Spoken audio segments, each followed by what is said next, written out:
Thank you, Senator JB. I'd like to make a special acknowledgement actually for Senator Drilon for being here as the chair of the Committee on Constitutional Amendments. He will also give a brief opening statement. Thank you, Madam Chair. And will allow me to welcome our resource persons led by Secretary Tugade. You know, Madam Chair, in 2014, on my way to a relative's wedding in Baguio, I had to endure 11 and a half hours of traffic in the North Luzon tollway. It was a crisis not only because of the length of time I had to stay on the road, but also because I had a 9-kilometer toilet line, which everybody was using. Sadly, this is not just my story. This is the story of everyone today. The horrors of this traffic crisis spare no one. Nobody is immune from its choking grip. It steals from every Filipino time, regardless of position or state of life.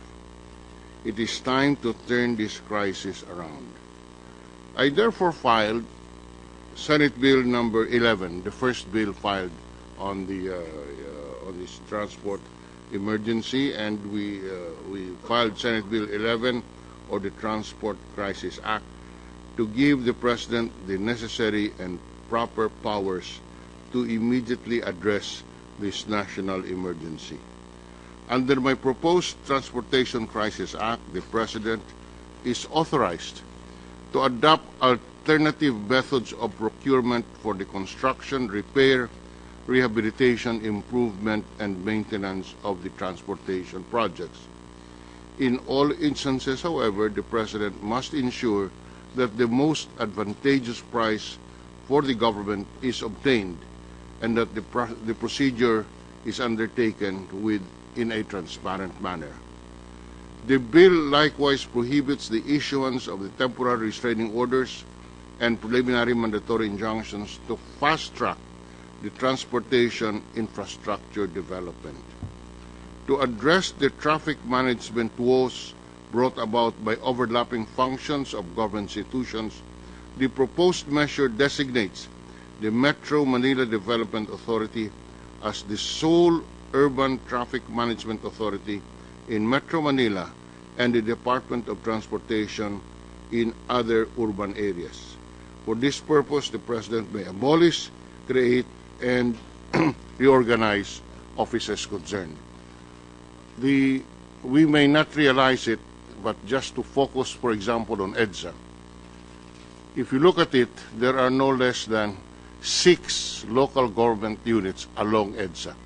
You start with Caloocan, Quezon City, San Juan, Mandaluyong, Makati, Pasay City. So by any language, it is extremely difficult to manage the traffic flow in EDSA. And then you have the local government code, which gives each local government unit authority and power over traffic. And therefore, you have a Metro and Metro Manila Commission composed of 17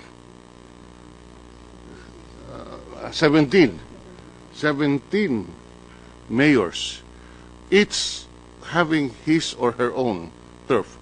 My good friend here, JV Hercito, is laughing because he was part of that for a while. So, how can you have, sintunado po tayo rito, 17 ang nasa orchestra, iba-iba ang tinutugtog, at kawawa naman yung MMDA, and we all blame the MMDA chair for this. Also, in DOTC, you have the LFDRB, ganun ba yun? Who would grant franchises without consulting MMDA.